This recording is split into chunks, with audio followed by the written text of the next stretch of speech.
ఒకదాని తర్వాత ఒకటి. ఒక్కటేదైనా జరిగిందంటే వరుసగా అవే ఘటనలు.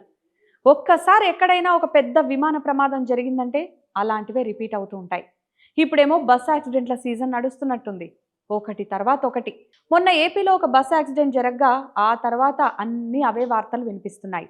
తాజాగా హైదరాబాద్ విజయవాడ హైవేపై నల్గొండ జిల్లా చిట్యాల మండలం వెలిమినేడు శివారులో నిన్న అర్ధరాత్రి జరిగిన బస్సు ప్రమాదం గగుర్పాటుకు గురిచేసింది.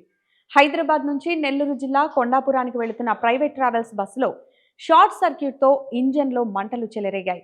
ఇక్కడ డ్రైవర్ వెంటనే అలర్ట్ అయిపోయి ప్రయాణికులను అప్రమత్తం చేశాడు కాబట్టి సరిపోయింది, కానీ లేదంటే అని ఊహించుకుంటేనే భయమేస్తోంది.